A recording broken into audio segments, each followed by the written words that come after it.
with clear skies, no wind, and thin clouds in the observable area. Gawain quietly gazed at the distant land, from an absolutely top-down perspective, quietly contemplating life. After all, he couldn't do anything else. He had lost track of how many years he had been in this state, or what he looked like now, although he could roughly judge time by the alternation of day and night. To be honest, after hundreds of thousands of such alternations, he had long since stopped bothering to calculate. Was this what people called time travel? To be honest, Gawain took the matter of time travel quite calm. It was then that he had such great enlightenment that he could regard life and death as nothing. But when his plane crashed in his previous life, he had already realized the truth that things are unpredictable and life and death are in the hands of fate. After all, in a situation where he was definitely going to die, having a chance to time travel was better than really becoming a boxed corpse upon impact. What he could then figure out was why, after time traveling, he was floating in the sky, and he had been floating for God knows how many tens of thousands of years. Gawain didn't know what state he was in now. He could then shift his perspective or feel the presence of his body. In fact, besides vision, he had completely lost the ability to perceive the external environment, so he couldn't even be sure whether he was now a wisp of remnant soul or a space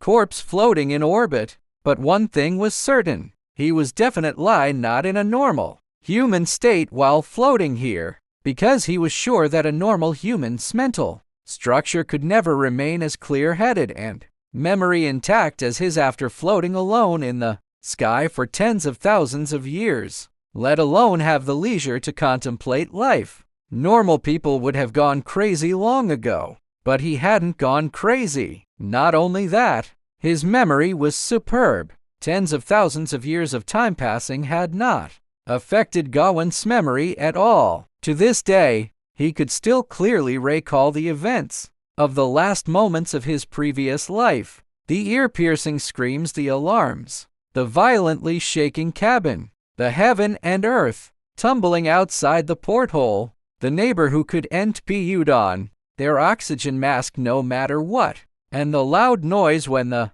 plane disintegrated in the air. All these things were as clear as if they had happened yesterday. He could also clearly remember how astounded he was when he opened his eyes after that loud noise and found himself floating above an unfamiliar planet. From the moment he opened his eyes again, he knew he was not looking at Earth's land and oceans, so he spent a little time deducing and accepting the fact that he had come to another world, and then spent much longer trying to figure out how to stop floating. Unfortunately, the second thing didn't work out. He found himself fixed, or perhaps his current form simply had no ability to move. He had become a fixed perspective overlooking the land, tightly restricted to his current position. He could gaze at the land, but only the land, and even only a restricted area of it, a patch of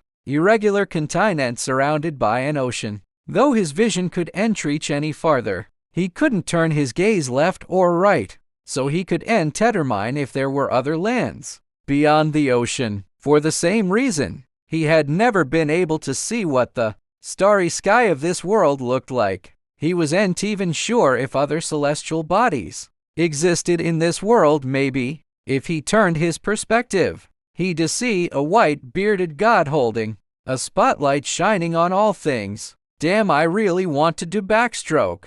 Even if after backstroking, I only see a white bearded old man holding a spotlight shining on all things. But all this was just a dream. This top-down perspective couldn't change direction. However, after trying for a long time, Gawain still found one operable aspect of this perspective. Although he couldn't move left or right, he could zoom in and out within this field of view, so to speak, adjust the distance of his perspective. After discovering this, he was genuinely happy for a long time, then tried various ways to zoom his view. Although zooming out to the maximum still could end. T let him observe beyond the ocean. At least he could choose to zoom in and see what was on the continent. It was lush and full of vitality, clearly with life. It would be nice to see the daily lives of the people in this other world, although he was still floating here. At least watching the local customs could relieve some boredom, right? So he zoomed his view as close as possible until he could clearly observe every plant on the land. That day, he despaired to find that the mammals on the land had not yet learned to walk upright. But it didn't matter. Gawain had great patience. Perhaps he had limited patience when he was human, but after time traveling into a top-down perspective, he found he had enormous patience. He actually waited until those monkeys learned to walk upright. Then, after many more years, he witnessed the birth of the first artificial fire with his own eyes. It was flint fire. Changes began after that fire was born. Gawain didn't know what had happened, but after the first fire on the land was created, he felt everything suddenly speed up. Or perhaps his perception of time passing had changed. Things on the land began to evolve rapidly, like a video fast-forwarded countless times. He saw those humanoid races quickly build primitive tribes, which then became early city-states. He saw those humanoid races master incredible abilities and use skills like magic to expand their territories. But before he could clearly see what was happening on the land, those early kingdoms one by one became ruins, and then new humanoid creatures rose from all corners of the ruins. Humans and various other races began to compete for living space on the continent. They established various kingdoms, various beliefs, and fought each other, shouting the names of various gods, then quickly faded away. The pace kept accelerating. Gawain gradually could process the massive amount of information he was seeing. He saw creatures like dragons suddenly barge into his field of view, but didn't know if those dragons had evolved on the continent or come from beyond the ocean. He saw wars rise, where flames of war almost burned the entire land. But in the blink of an eye, new civilizations were established. It was only after a long time that he realized it was, and that the pace on the land had accelerated, but that he had skipped a huge amount of information. His observation was becoming intermittent, changing from continuous observation at first to only recording a few images every few years or even decades. It was these images with huge time gaps that gave him the illusion of accelerated progress. He hadn't realized this before because during the interruptions in his observation perspective, his own thinking had also been static, and when the observation perspective restarted, his thinking continued as if seamlessly connected, so he simply couldn't realize the problem happening to him. Oh no! These three words flashed through Gawain's mind like lightning, but this lightning-like thought actually took hundreds of years, because he clearly saw the great changes on the land while these three words popped into his mind.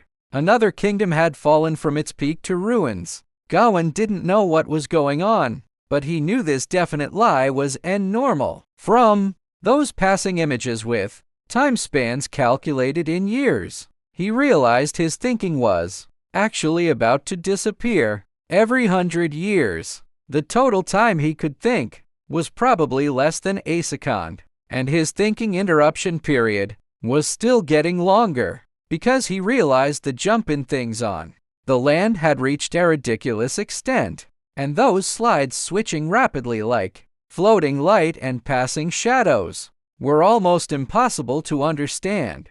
If this continued, perhaps after a certain moment, the mind named Gawain would completely disappear in this bizarre place. He would fall into a permanent sleep at that moment, with no chance of restarting. For the first time in countless years, Gawain felt a sense of urgency. He began to desperately activate his thinking, trying to break free from this situation. He felt His mind was racing if he still had such an organ, with countless thoughts welling up like a fountain. However, looking at the slides switching continuously on the land, he knew his thinking was actually as slow as waiting for 1 frame per 1,000 years. Of course, this was a bit of an exaggeration, but the real situation wasn't much better. Get out of this situation. Get out of this situation. Get out of this situation. Get out of this situation. No matter the method, no matter the form, he had to get out of this situation, even if it meant going back to that crashing plane. He could end tie in this bizarre way, in this bizarre place. Gawain felt his thinking start to become chaotic, his consciousness gradually blurring. The originally seamless connection of his thoughts seemed to be failing. He thought angrily and desperately, but as a fixed perspective after time traveling, no matter how angrily he thought, he couldn't change the status quo. But just as he thought his thinking was about to completely disappear or stop, a voice suddenly came from nowhere. Energy failure. Main engine restart failed. Escape program activated. The next moment, the fixed perspective disappeared. Gawain's vision went dark, but his thinking didn't stop. For the first time in countless years, he remained thinking when closing his eyes. He didn't know how long he stayed in this darkness. He felt as if he was tumbling, falling, entering a cold and cramped place. Various familiar sensations spread from all over his body, confusing his brain. Amidst this confusion, he vaguely heard a young female voice, which sounded quite panicked. "Wait, don't kill me first. Your ancestor's coffin is about to open." As the heavy stone door closed slowly, under the push of ancient spells, magical power flowed along the grooves on the walls and floor, forming a closed energy cycle. The nightmarish world outside also seemed completely blocked off. Gone were the captain of the guard shores, the screams of the wounded and dying, and the roars and growls of those terrifying monsters. All sounds were blocked by the heavy stone and iron, although everyone knew this blockage was only temporary. In this moment of peace, Rebecca couldn't help but let out a long sigh of, only the hell outside were just a nightmare. However, the next second, Rebecca shook her hair vigorously, throwing all the weak thoughts that popped into her mind aside. Thick rocks and iron couldn't bring true long-term safety. Instead, they might weaken willpower and make her indulge in this short-lived illusion of safety. Thinking of this, the young heir to the Cecil family couldn't help but grip her dimmed staff tightly, hoping this weapon would bring her more courage. The voice of family knight Byron Kirk came from behind. "My Lord Viscount, the passage is sealed. Those monsters shouldn't be able to get in for a while." Rebecca looked back at this loyal knight. His steel armor was covered in scars, with a disabled dent on his breastplate. There was a distinct burn mark on his grayish white short hair, the result of Anhidi using a fireball to save the knight from a monster's mouth. Earlier, the situation had been extremely dangerous. Then, the fireball had exploded almost right against the mid-level knight's scalp. If not for the grace of the gods, this knight who had served the family for 20 years might already be a corpse. Of course, Rebecca was unsure if this was due to Anhidi's well-known magic never hits anyone. Constitution at work. "Thank you for your hard work, Sir Byron." Rebecca lowered her eyes to hide the weariness in them. "We can at least catch our breath now." Then she turned back and looked at the few people left around her. 3 soldiers were holding torches and guarding the surroundings. Anhidi was holding a burning fireball and carefully examining the wall at the end of the stone hall, and the confused little maid Betty was tightly clutching the frying pan she had carried all the way, cowering behind the soldiers and curiously eyeing the place with her big, fluttering eyes, including herself and Sir Byron. These 7 people were probably the last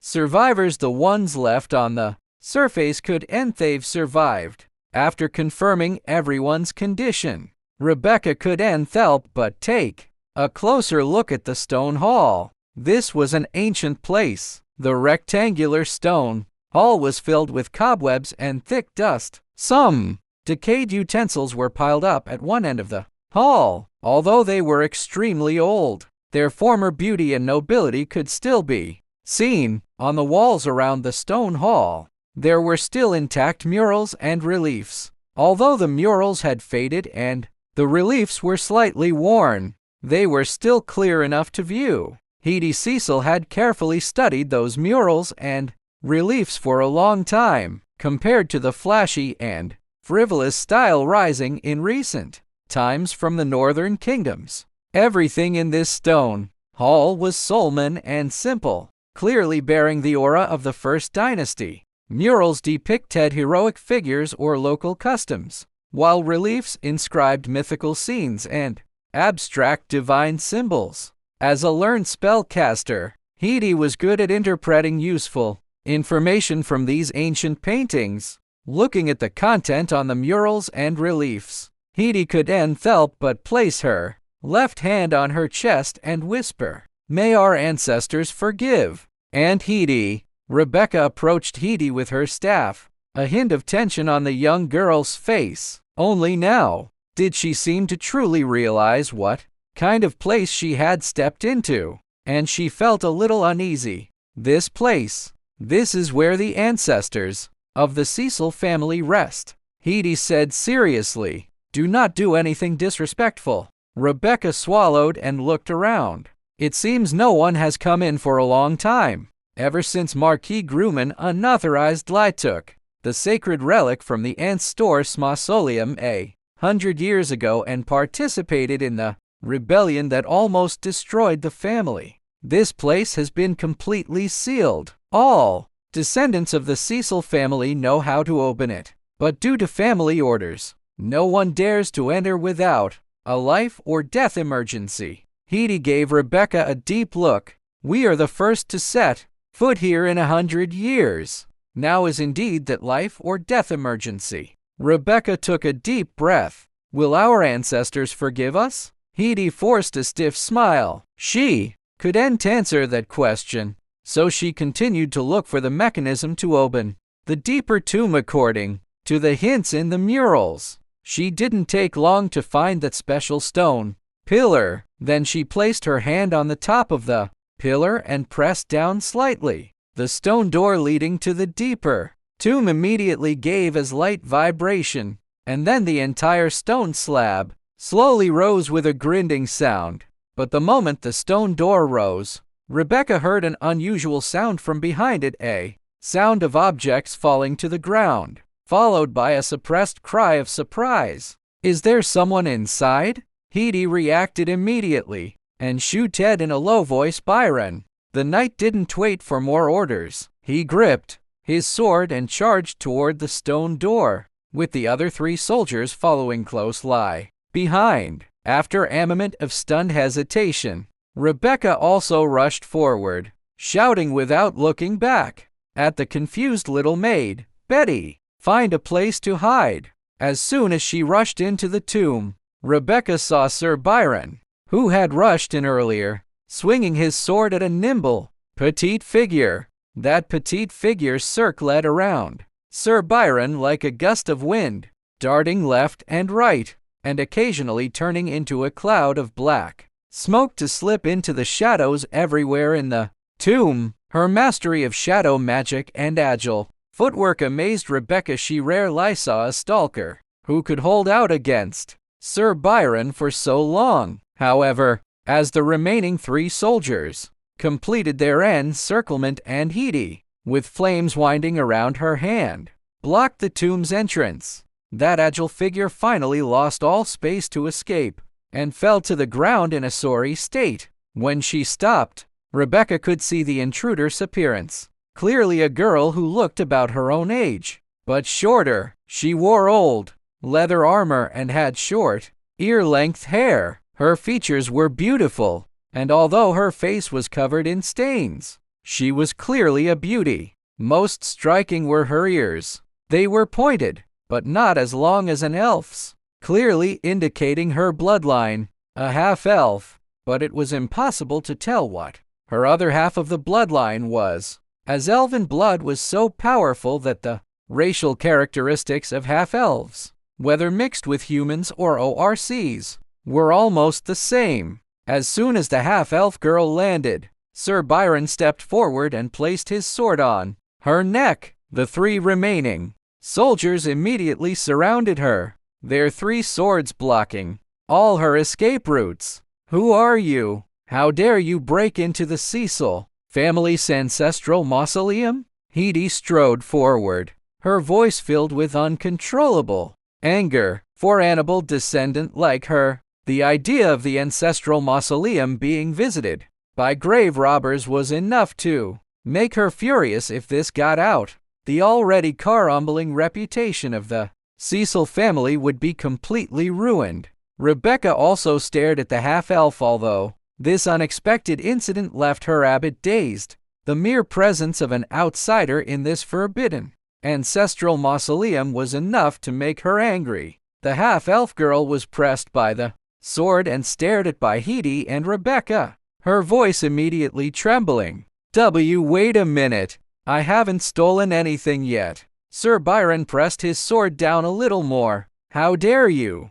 As soon as the knight finished speaking, a strange rattling sound suddenly came from the black steel coffin in the center of the tomb. This sound immediately reached everyone's ears, and everyone, including Rebecca, fell silent. After a moment, Rebecca reacted first. A fist-sized fireball appeared at the top of her staff, pointing at the half-kneeling half-elf. "What did you do to our ancestor?" The half-elf girl was now on the verge. Of tears. Please don't kill me yet. Your ancestor's coffin lid is about to blow off." As the half-elf girl's tearful voice fell, the noise from the black steel coffin grew louder, and even the coffin lid began to vibrate visibly. "Ancestors!" Hedy turned pale with shock. This lady, always known for her dignity and elegance in noble circles, lost her composure for the first time. "Please rest in peace. Those who disturbed you will be punished," the half-elf girl shouted urgently. "What's the use of talking nonsense now? Hurry up and hold down your ancestor's coffin lid." The three soldiers looked at each other, and even Byron looked confused. But by now, Rebecca had reacted. She dashed to the platform, where the coffin was placed. At the same time, the coffin lid had been completely pushed open, and a hand protruded from the gap. Without hesitation, Rebecca swung her staff and smashed it down.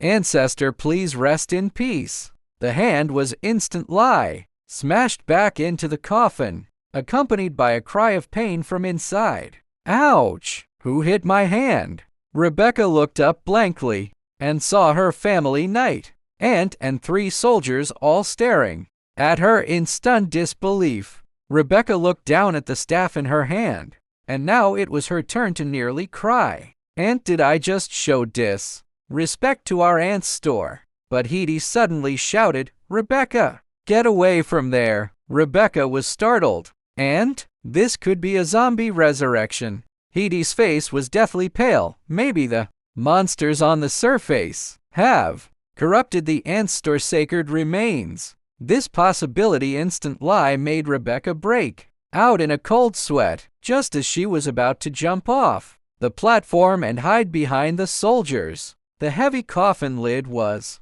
pushed up again, and this time, the person inside used all their strength, sending the entire lid flying. Then a man with short light brown hair, a valiant and dignified face, and wearing ancient noble attire sat up from the coffin. The half-elf girl, still kneeling on the ground, turned to see this scene, and couldn't help but sigh. "See, your ancestor has finally come back from the dead." Sitting up from the suspicious black metal box, Gawain was in a state of severe confusion. In fact, he had completed the action of sitting up unconsciously, an unprecedented sense of chaos and dizziness overwhelmed his brain. He felt a constant buzzing in his ears, with all sorts of wild and indistinct sensations bombarding his entire body. Everything in his vision had at least 4 overlapping shadows, 2 of which were black and white. Yet amidst all this chaos, his ability to think hadn't completely vanished. Perhaps he should thank whoever had struck his hand with a stick earlier at the moment when he was on the verge of being consumed by chaos. That blow had given him a precious moment of clarity, but that stick hurt like hell. As his thoughts gradually returned to normal, Gawain finally recalled what had happened before. The suddenly interrupted vision, the activation of some escape program, the illusion of falling, and now, this tangible, sentient, movable body. A body. He had obtained a body, after who knew how many tens of thousands of years of time travel, just when he had almost convinced himself that he was born as a third-person overhead perspective. Gawain had gained a body. The chaos in his mind was understandable, as were the jumbled sensations from his body. He hadn't had any sensory experiences besides vision for so many years, and even though his mind had somehow remained normal, he struggled to adapt to feeling heat, cold, pain, and itching. However, Gawain could sense that he was rapidly adjusting to this body and the sensations of returning to the physical world. As the dizziness in his brain subsided slightly, his cursed-for image split, vision finally returned to normal, and he could take in his surroundings. First he saw 4 armed burly men not far ahead. One was a middle-aged man with graying hair, wearing sturdy steel armor, with muscles bulging almost to his forehead, holding a silver-gray long sword. The other 3 had simpler armor and weapons but showed signs of standard military issue. A petite girl was being forced to kneel by these 4 men, a sword at her throat. Due to her hair and the angle, her face was obscured, but he could see a pointed ear peeking through her locks. Further away stood a woman in a red dress, her elegant and mature beauty and curvy figure making Gawain glance twice. He quickly noticed the unhidden tension and fear in her eyes, but a commotion beside him soon drew his attention. He turned to see a girl who looked no more than 16 or 17 hurriedly jumping off the stone platform he was on, clutching a metal rod that looked painful to be hit with. Connecting the dots from the girl's surlier position, Gawain's expression turned odd. "You hit me with that just now, didn't you?" As soon as the words came out, he froze. He realized he had spoken not Chinese, but an unfamiliar language, yet it felt as natural as if he had known it since birth. Rebecca had no idea how many chaotic thoughts were swirling in the Enstore's mind. The young noble girl, who had just inherited the Viscount sigh and endured a massive upheaval, was on the verge of tears. "Ancestor, I'm so sorry, so sorry." Gawain still had no clue what was happening. Though he had watched this world from above for eons, this was his first time experiencing it from a first-person perspective, and he was more confused than anyone else present. "Who are you all?" The beautiful woman in the red dress made the comstiti after Gawain sat up and spoke, the fear and tension on her face visibly diminished. Now she took a step forward, still wary, but speaking calmly. "Do you know who you are?" "Me?" Gawain paused, but before blurting out his name, he jolted to realize he should have another identity now. Looking at the box he was in, odd-looking as it was definitely a coffin. Glancing around, though the space was larger than his past life home, it screamed tomb, combined with the others' expressions. Gawain realized he had risen from the dead. If he said any name unrelated to this corpse he inhabited, he'd be labeled Adamon and killed on the spot. What had the girl beside him said earlier? Ancestor, right? He guessed he had possessed their Ancestor Spody. Never mind how the Ancestor had stayed preserved for so long. The key was that as an outsider soul, he'd stolen the ancestor's body, slept in his tomb, and just kicked off his coffin lid. Exposure would be more than just awkward. With that in mind, Gawain bowed his head in a show of thought, but in reality, he was scrambling for an excuse, like memory confusion from a long sleep. But the moment he concentrated, a violent dizziness hit him. He had just barely adapted to his new body and shaken off the dizziness, only for a second wave to hit, making him sway and nearly fall back into the coffin. The woman in the dress tensed and raised her staff at the sight of Gawain's strange behavior, ready to blast a fireball at her aunt's store's face until his low voice stopped her. Gawain Cecil. I am Gawain Cecil, the founder of the Ansel Kingdom. What year is it now? Gawain spoke as he raised his head slightly, his gaze calm and deep as the sea. His mind, however, was anything but calm. Memories belonging to Gawain Cecil were flooding in, but like files on a computer hard drive, they were quickly sorted and recorded. In that brief dizzy spell, he had accessed the most superficial parts of these memories and learned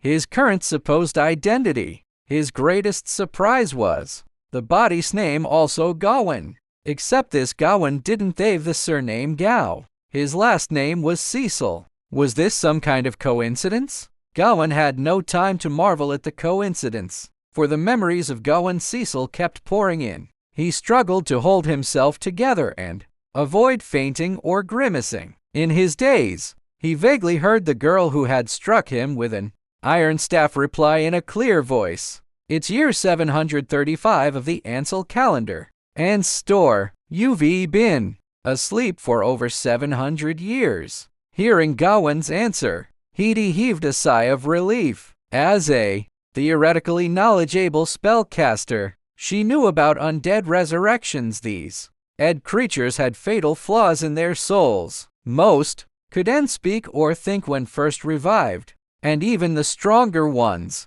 forgot their past lives entirely. Moreover, they could never utter their own names whether they regained memories or were reminded. Speaking their former name would cause their soul fire to backfire and burn them. Even if they survived, the pain was unbearable for the undead, and the signs of a soul fire backlash could be hidden. So she relaxed, but confusion remained. For if the ant store before her was an undead abomination, this was even harder to explain. Ancestor, why did you just wake up like this? But no matter how confused, manners were essential. Hedi stepped forward, bowing with tension and reverence. Ancestor of the Cecil family, I am your descendant, Hedi Cecil. This young lady beside me is also your descendant, Rebecca Cecil. Please forgive her rash actions due to her youth,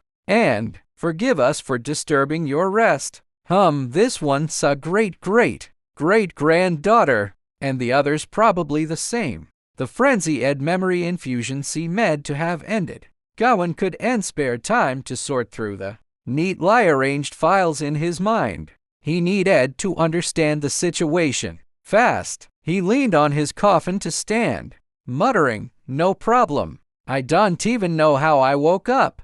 Can someone give me a hand?" He had overestimated his adaptability. Straining to sit up failed, leaving him awkward. Rebecca, who had been clutching her staff and watching tensely, saw her chance to shine. She trotted onto the platform, supporting Gawain's arm. "Let me help you out of the coffin, let me." Something about that sounded off. Over 700 years, Gawain stiff. Fly let the girl help him out. Eyeing his clothes, his muttered comment confused Rebecca. "What fabric is this?" I think it's moonlit cloth woven by elves," Rebecca said uncertainly. "Incredible tech.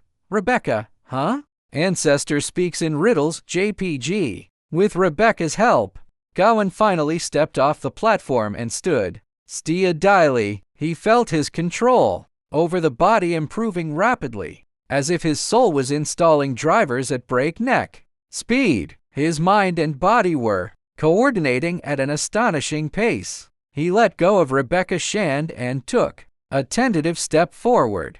Next thing he knew, he nearly teared up. If there were a microphone nearby, he'd dank every person and TV station he knew without repeating a word. After all these years, while novel time travelers would have conquered the universe by now, he had just achieved the first challenge of being human, walking upright. With that milestone reached, he remembered the girl nearly forgotten, still surrounded by 4 burly men. Now that Gawain's condition was improving rapidly, clearer mind, full control of his body, he finally had the energy to address the still arrested girl. "So, what's going on here?" The half-elf girl had been trying to blend in, hoping the Cecils would forget someone had broken into their graves amid the shock of meeting the Ant's store. But before she could escape, Gawain's gaze fell on her. The unlucky thief could only shrink her neck and put on a pitiful look. "I just wanted a place to hide." "Hiding means breaking into the deepest tomb?" Hedi snapped, turning to Gawain. "Ancestor, this vile grave robber desecrated your resting place and disturbed your slumber." Gawain paused, eyeing the half-elf girl oddly. "So, you woke me up." If human anatomy allowed, the thief would have tucked her head into her pelvis by now. Her voice trembled. "I didn't do anything. I really just wanted Asafi hide out at first, but then he accidentally. Old habits kicked in when I get inside. But it didn't do anything once I get to the tomb. I swear." Gawain thought, then said seriously, "Well, thanks anyway, thief girl." "Huh?" Everyone, including Rebecca and Hedi. "What?" "Let her go. It doesn't look good. 4 grown men holding down a girl," Gawain said. After the thanks, he realized something was off, but pressed on. "Not very chivalrous. You know, chivalry." Hedi hesitated. "But ancestor, I should thank her for waking me." Gawain waved her off. "Let her go. I didn't mind. So why argue?" Sir Byron gave the Cecil Ant store a strange look,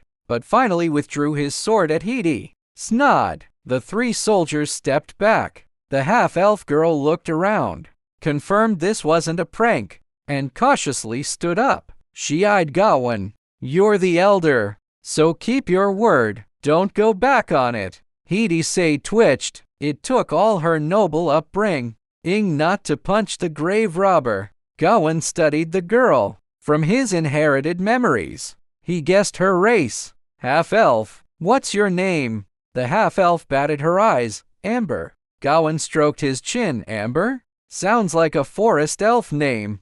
Hedi suddenly interrupted the conversation between Gawain and the self-proclaimed Amber. "Ancestor, I hate to interrupt, but this isn't the time for chit-chat. We aren't safe." Gawain tried to inhabit his new role, turning to Hedi gravely. "What's happening outside?" "Monsters," Rebecca blurted. Silent no longer. "They pour in from Saran Pass and the mines. The army and peacekeepers couldn't stop them. They've probably overrun everything out there. We organized resistance and got Sir Philip to lead some soldiers to Ava Cu-8 civilians before the situation collapsed." Hedi added, "But the monsters destroyed the drawbridge before the second group could leave." Rebecca and didn't grace the Cecil name. "Nor did these brave soldiers. We fought to the last moment in the castle until the inner courtyard gates were breached,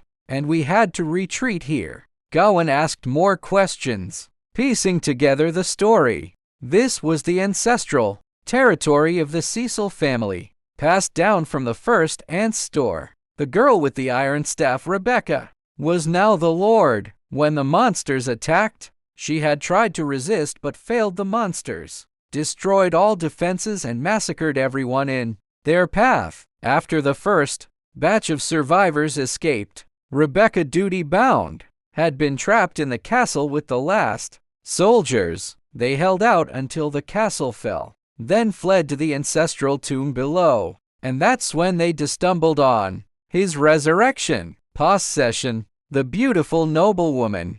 Hedy was Rebecca Sant. As for Amber the half-elf, she was indeed a thief, but this time she had genuinely sought shelter, though her professional skills had led her straight to the deepest tomb of the Cecil Ancestral Mausoleum. Wake up to this mess. Huh? Gawain rubbed his forehead, brainstorming solutions while searching his memory banks for useful info. So the monsters control the surface, and we die if we go out. What exactly are these monsters anyway? I suspect they're a subspecies of demon, Hedy said, but demons haven't appeared in the material plane for ages, let alone in such numbers. I can be sure. Rebecca clutched her staff, gazing at Gawain hopefully. Ancestor, can your power defeat the monsters outside? Gawain froze. Me? Yes. Legend says you were the mightiest knight in Ansel, even the entire northern continent. Rebecca says practically sparkled, they say. You once slew the barbarian warlord Guld with a single sword. Gawain quickly searched his memories, shocked to find Gawain Cecil had been a legendary badass. He was a great hero from Ansel's founding era, one of the early street pioneers of the Second Pioneering, in the Dark Age after the fall of the ancient Gondor Empire, when its remnants fell into chaos and human civilization was gradually swallowed by the chaos tide spreading from the continent's interior. Gawain, Cecil, and other heroes had led surviving humans from the collapsing imperial ruins, marching in four directions. The northern group became Ansel's founders, with Gawain among them. His life was brief but glorious, setting out at 15 as the youngest pioneering knight, battling alongside other pioneers and the first Ansel king to establish a new nation in the north within a decade, restoring civilization and order, becoming one of the kingdom's 7 generals, guarding the southern frontier and repelling over a dozen chaos tide attacks without defeat, but like a candle burning too bright. This legend had died at 35 in the final chaos tide battle. Exhausted, the inherited memories ended there. That was the hero's life. Gawain felt his temple throb. He'd possessed a legend. No pride, no awe after the initial shock. His biggest reaction was uncertainty. Rebecca looked at him hopefully, Amber too, and even the composed lady. Hedy eyed him with trust, but they saw Gawain Cecil, not the other Gawain. Gawain looked at his hands, strong, calloused warrior hands, but he had no idea how much of their former strength he could wield. But this uncertainty didn't last long, for Gawain's own memories stirred tens of thousands, maybe hundreds of thousands of years of memories. Though lacking concrete content, they still led his resolve and filled him with confidence. He admitted the legend of Gawain Cecil had stunned him, but now he needed resolve, not awe. His confidence came from one simple fact. He had watched this world long before its intelligent beings could walk upright. He knew these memories would end Thelp practically, but right now he just needed a boost. With that boost, solutions would follow. Soon he found useful info in Gawain Cecil's memories. Fighting our way out isn't realistic, Gawain said, stroking his chin. I've been asleep too long to guarantee my strength, and we don't know how powerful the monsters are. Best bet, find a route around them to safety. Rebecca, but the drawbridge is destroyed, and the other paths are blocked. Gawain waved her off. Underground. The Cecil territory was once part of the kingdom's southern defense line. There's a secret tunnel system here. Blessed by earth elementals, it won't collapse for 1,000 years. The entrance is beneath the castle. Seriously? Rebecca's face lit up.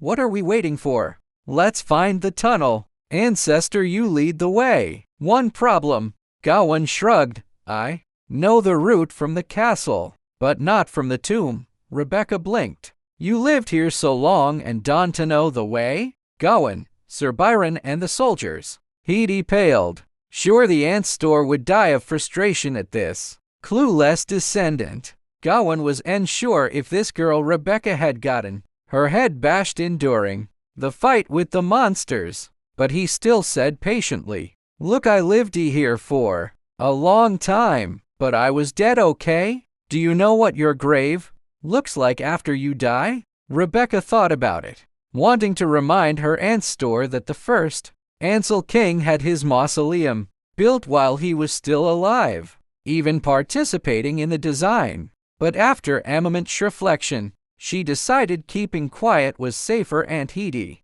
might actually kill her if she kept arguing. Instead, she forced an awkward laugh. "Ah ha ha, good point. We can't go back the way we came." Heidi sighed, analyzing calmly. The castle courtyard and the tomb entrance are both overrun by those monsters. Going back is a death sentence. We need to find another route, Gawain said, sorting through his inherited memories. 700 years have passed. The castle structure is probably different now, isn't it? The upper levels have been renovated several times, but the foundation remains. Heidi hurried to explain. The entrance you mentioned should still be in place. Good, Gawain said, holding out his hand to a nearby soldier. "Lend me your sword." Taking the sword, Gawain began sketching on the ground. First, he drew a top-down view of the castle, then a outside view with 3 levels. Though hastily drawn, the layout was clear. The entrance is here to floors below, next to the wine cellar and grain storage at least. That's what they were back then. There are 2 passages to get in, but both require going above ground, so they're probably blocked. Rebecca peered curiously at the sketch. That's still the wine cellar and grain storage now, but I had no idea there was a 3rd room between them. Not a room, just a hidden, built with architectural tricks, hidden between walls and support beams. Gawain smiled. This land was peaceful back then. On the frontier, monsters and crazed old imperial soldiers from the Gondor ruins attacked every other week. The first Cecil hold was built like a fortress. In situations like that, secret tunnels and hidden walls were essential for emergency evacuations and supply lines during sieges. Sir Byron studied the simple map, then drew a line with his sword at the lower diagonal. So we need to reach the entrance on the 2nd floor without using any above-ground passages, including the courtyard. We're here now. The ancestral tomb is a subterranean structure southeast of the castle, with about a third overlapping the castle's foundation. There must be a passage in that overlapping area. Gawain interrupted. The tomb was built 700 years ago by the same craftsmen who built war fortresses. These structures follow the old standards. There has to be a backup passage. He glanced at Rebecca, puzzled. You really don't know any of this? This should be common knowledge, passed down in the Cecil family. Rebecca hung her head ashamed. Ancestor, we have failed to live up to the glory you earned for the family, Heidi said, biting her lip. The Cecil family has gone through much in these 700 years. All right, I get it. Gawain waved her off. This was the time for stories. After we escape, I'll need a full briefing on the past 7 centuries. For now, we need to find a way from the tomb to the secret tunnel. Rebecca, Heidi, and Byron crouched over the maps, but while they knew the castle, they didn't know the tomb's layout. This 700-year-old mausoleum was a tourist attraction even before it was sealed a century ago. Family heirs could only enter a few times in their lives, and they weren't allowed near the ancestral resting place. Who knew where the secret passage was? Even Gawain's memories failed him here after all. When he died, he never expected to wake up and need to escape, just as they were stuck. Amber, who had been quietly staying on the sidelines, suddenly spoke up. I might know the way. Instantly, everyone in the tomb turned to the half-elf thief. Amber shrank her neck. Heidi frowned. How would you know?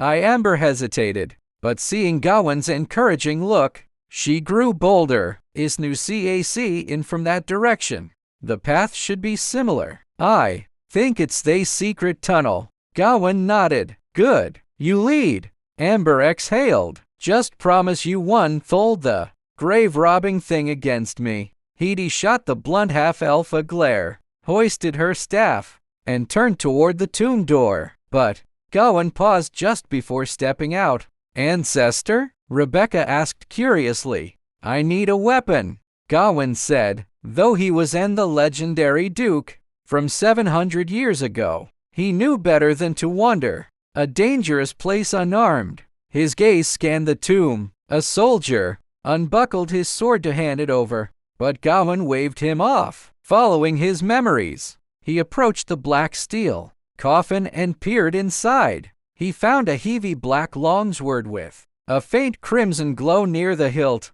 The moment he gripped the sword, a sense of familiarity and comfort washed over him, as if every groove on the blade matched his palm perfectly. Gawain instinctively swung it twice, each motion feeling practiced and precise. He knew this was the body's residual memory even with a new soul. Every muscle read how to wield the weapon. A pleasant surprise, but not entirely unexpected.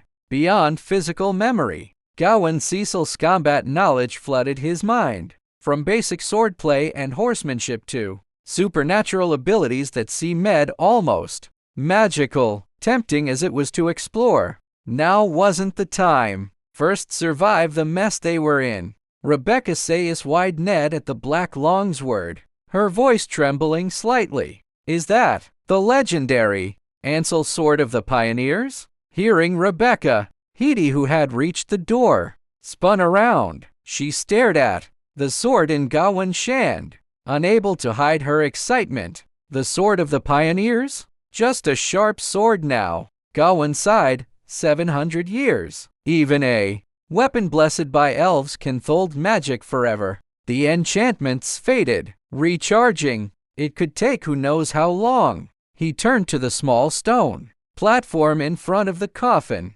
now empty. Frowning, he asked, Wait, I had a shield that never left my side. Was it buried with me? Where's my huge shield? Hedy's expression fell. And store, your descendants have failed you again. The Ansel shield of the kingdom's protector was taken from the tomb by your descendant Grumman Cecil a century ago and lost in battle. Hedy spoke haltingly, clearly holding back, afraid mentioning the century-old scandal might give the Anstor a heart attack. Though the coffin was conveniently nearby, Gawain sensed her hesitation but didn't press, instead scowling. Idiot heirs. Lucky the sword was in the coffin, that Grumman was told enough to pry open his Anstor's coffin for a set. Hedy and Rebecca could only listen, sweating. An Anstor rising from the grave to SC. Old his great-great-grandson was beyond surreal. Being descendants was stressful enough as it was. Thankfully, Gawain's anger was brief, spurred only by losing a potentially useful weapon. After the outburst, he led everyone out of the tomb. In the stone hall, Rebecca scanned the room and beckoned to a corner. Betty, it's safe now, come out. Gawain turned to see a skinny girl, possibly younger than Rebecca, timidly stepping from the shadows. She wore a linen dress, had a few adolescent freckles, and held a frying pan tightly, her flaxen hair loose over her shoulders. Seeing Gawain, Betty froze, clearly confused about this sudden stranger region. She saw castle maid. We have no idea how she got separated from the first evacuation group, but she tagged along. Rebecca explained. Betty, this is a faint vibration from above interrupted her. Not now. Gawain raised his sword, nodding to Amber. Lead the way now. Amber, master of stealth, professional shadow weaver, and part-time grave robber, had a motto. The path is there. Doors are just decorative illusions. With the right mindset, even royal vault can be opened with a celery stick. Well, celery might not exist here, but for Amber, Ancient tomb doors required no vegetables, with a little shadow magic, some knowledge of ancient wards, and a sprinkle of luck. The half-elf thief effortlessly disabled the Cecil tomb's defenses. A hidden passage, unknown to Hedy and Rebecca, opened before them. Everyone followed Amber into the tunnel. The tomb passage, built with rock and soul-calming bricks, was wider than expected. Even Gawain and Byron, nearly 2 meters tall, didn't feel cramped. The enchanted sconces on the walls had long died, but after Hedy cast a few basic spells, the 700-year-old lamps flickered to life, guiding the way. "I'm just a small-time thief, really just scraping by," Amber said modestly, leading the group. "I'm part forest elf. I respect the dead. Why would I desecrate graves?" Gawain scoffed. "With skills like that, you expect me to believe that?" Now that her life was secure, the half-elf's thick-skinned was as thick as the tomb door she pried open. Lock-picking and ward-breaking are basic skills. Is having a solid foundation a crime? Rebecca, walking in the middle, suddenly asked, "Are you a subject of the Cecil Hold?" Amber frowned, thinking, "I've lived here for years, but it never officially registered. But according to Cecil rules, if you live here 3 years and pay taxes, you're a subject." "So am I." Rebecca shook her head. "Not without registration." Amber drawled. "Why ask?" "I'm the Lord of Cecil Hold," Rebecca said seriously. "If you were my subject, I'd be duty-bound to protect you." "Amber, you should have led with that." "Can I change my answer?" Rebecca deadpanned. "No." Gawain glanced at Rebecca's serious expression, then at Amber's shamelessness and chuckled. Waking up to chaos was rough, but being human again beat the hell out of his previous existence. He noticed Hedy, his many times great-granddaughter, stealing glances at him. He'd been waiting for her to speak, but since she stayed silent, he finally asked, "What is it?" "Just ask." Hedy started, then took a deep breath, looking at his face, identical to the family portraits. She chose her words carefully. "And store is still can. Believe you Ray really?" "Yes, the real Gawain Cecil, the pioneer from 700 years ago. I can recite my 30-odd years of life, or tell you about the second pioneering era. But honestly, that's not proof any good historian could do better. I'm a not exactly a-gifted storyteller." Gawain shrugged. "You want to verify if I'm real, right?" "Forgive my doubts," Hedy said quickly, "but this is, those stories of heroic spirits returning are old. Seeing it is different. Ichno-paladins and silver moon elves can fake death for years, with holy light or elven magic. But I've never heard of a human knight doing the same, especially after 700 years. To be honest, I have no idea either," Gawain admitted, shaking his head. He wanted to invent a convincing theory, but neither his knowledge nor Gawain Cecil's memories helped. Maybe it's related to the elemental blessings received during the wilderness expeditions. That must have changed my physiology. Perhaps, Hedy murmured, then looked ahead. Air current, she whispered, and different magic signatures. "We ray near the end of the tomb area." Gawain nodded, gripping the sword of the pioneers, and inexplicable unease told him danger awaited. "Stay alert," Byron, walking ahead with Amber, said. He drew his steel grates word and ran a hand along the blade, which glowed faintly with silver light. "You three guard the rear." With metallic clicks, the soldiers readied themselves. Though basic fighters, they were elite survivors of the monster battles, trained by the Cecils. Their calm courage quickly settled Amber and Betty. The terrified maid huddled in the center. The tomb corridor was long but not endless. Every 10 meters, soul-calming bricks marked the tomb area. As the bricks ended, a crossroads-like open space appeared ahead. This was the border between the tomb and the castle's underground, a hub for the ancient secret tunnels.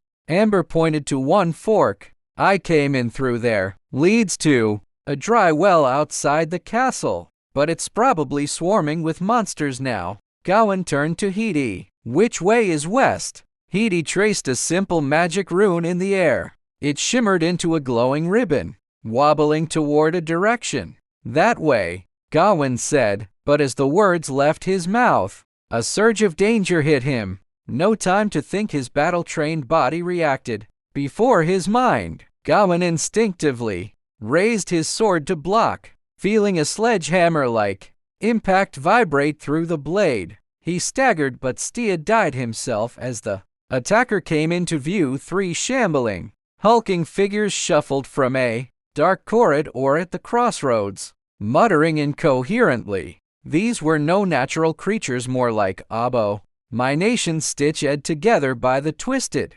creativity of necromancers and demonologists. Nearly 3 meters tall, they resembled gaunt mutated giants. Their bodies formed from oozing, mud-like matter. The sludge rippled on their surfaces, occasionally revealing gaping holes with blood-red bones inside. Ah!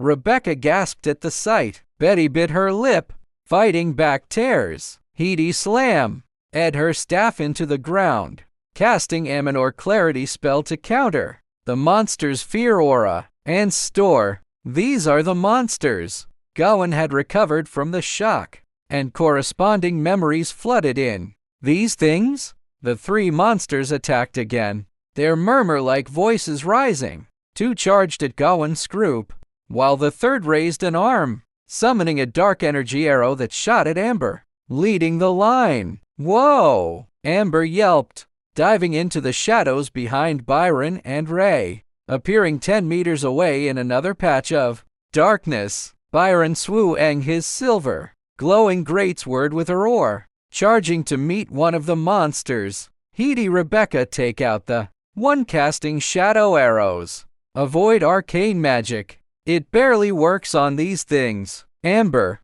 protect the casters with the soldiers. Gawain shouted, then charged forward, sword raised. He'd never fought with a blade before. He'd never faced non-human monsters. Despite the rebirth, today was the first time he stood on this other worldly land on his own defeat, so he had no idea what he could achieve relying on the body's residual combat instincts, borrowed battle knowledge, and a 700-year-old magical S's sword. But sometimes fate doesn't give choices. You're here, the monsters are there, no escape, just an antique sword and a missing shield. Thanks to a prodigal heir, what else can you do? Fight, damn it, just abominations. 700 years ago, Gawain Cecil could take 100 of them alone. 3 shouldn't be a problem.